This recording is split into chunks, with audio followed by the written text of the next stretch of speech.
Com relação a reforços, acho que está claro que a confiança nesse grupo que dá resultado, e a gente está pensando em coisas, continuamos pensando em algumas situações que valham a pena, que agreguem bastante, que sejam boas oportunidades. Não precisamos fazer loucuras, mas nós estamos de olho e essas situações podem acontecer.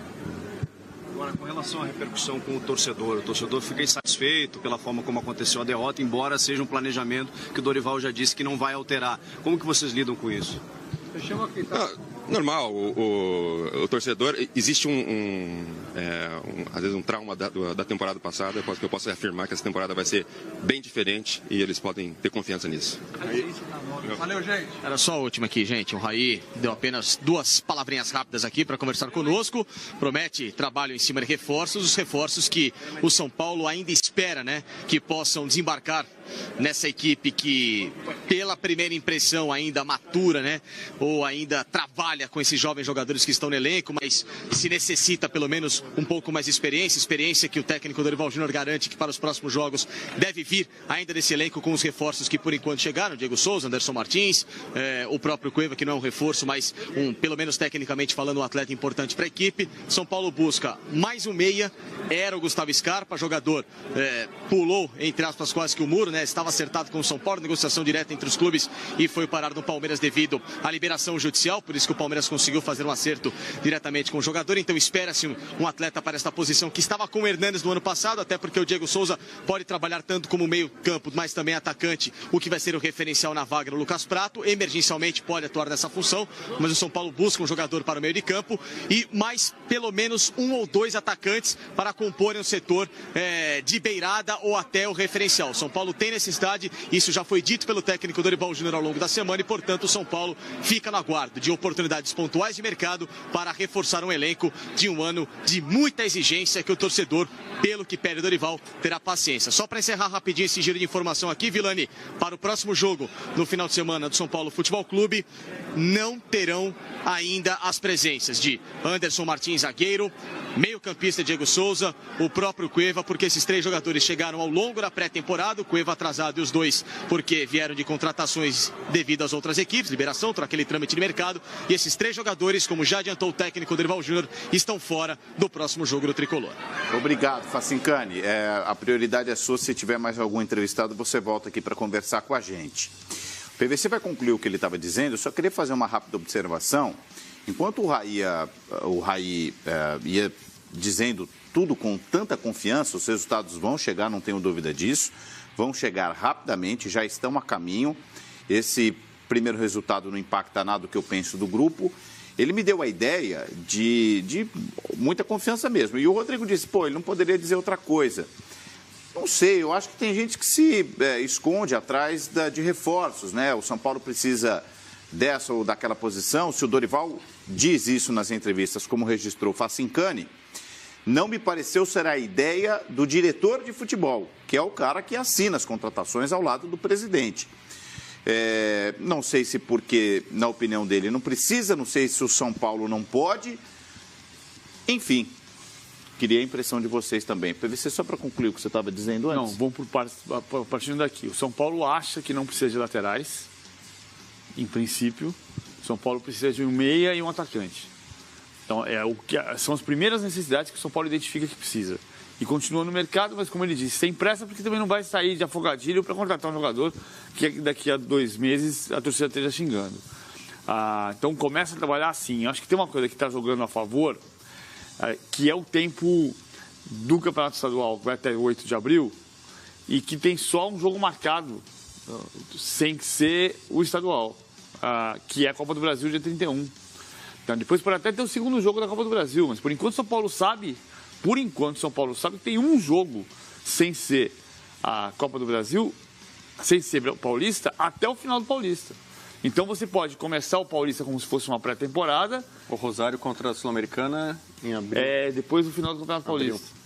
Assim como o Palmeiras e o Santos tem um jogo de Libertadores até a semana da final do Paulista. O Paulista acaba dia 8. O Palmeiras joga dia 1º de março, de abril. O Palmeiras joga dia 1º de março na Libertadores e o Santos joga dia 27 de fevereiro na Libertadores e depois só jogam na semana entre 1º e 8 de abril, que é a semana entre as duas finais. Quer dizer, se não for finalista, tem um jogo só de Libertadores a campanha inteira do Paulista. Você pode começar fazendo pré-temporada e pensar em mirar o título ali na frente. Eu ia dizer, por outro lado, que o Dorival montou um time num 4-1-4-1, né, com o Paulo Henrique como primeiro volante, o Pedro Augusto saindo um pouco mais pelo lado direito, e que dá a margem a entender que ele, com o time titular, vai nesse formato. E provavelmente com o Brenner de centroavante no início e depois o Diego Souza. Sobre aquela história da base, é claro que a geração de Miller, Silas e Sidney era tanto melhor, tão especial, que no ano seguinte a entrarem como titulares, estavam na Copa do Mundo, Miller e Silas. O Sidney estava na seleção, mas não chegou até a Copa. Então era muito especial aquela geração. Mas tem que deixar os jogadores que aparecem jogarem um pouco mais, né?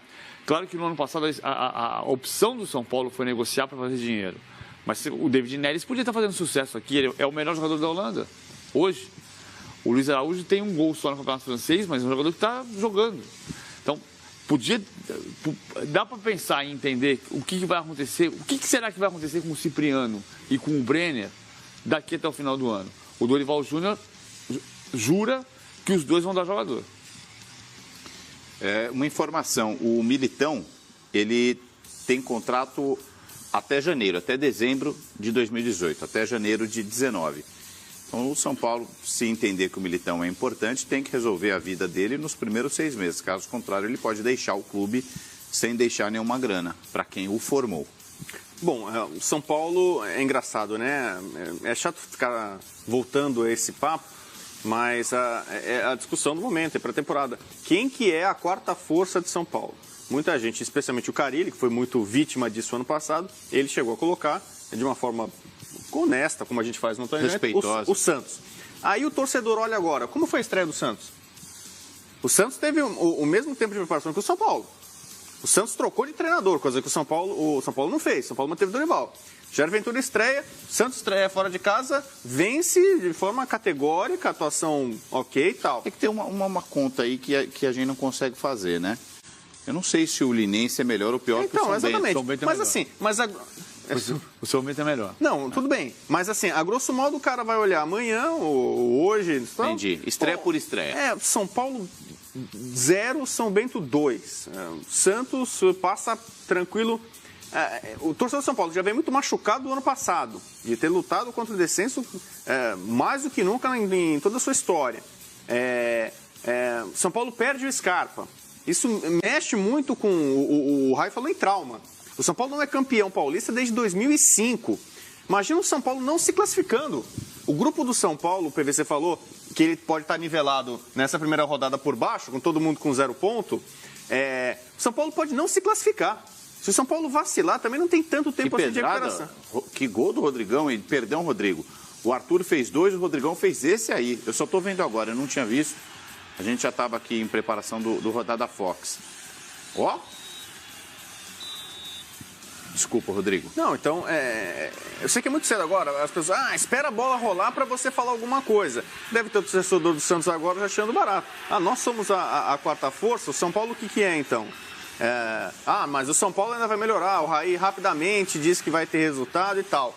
Só que a gente não tem uma certeza disso, a convicção de que o São Paulo vai ter sucesso no mercado, que o São Paulo vai conseguir um armador e pelo menos um atacante de bom nome, ou você vai contratar mais um jogador de qualidade discutível, o que o São Paulo tem possibilidade de comprar. A perspectiva é temerária do São Paulo.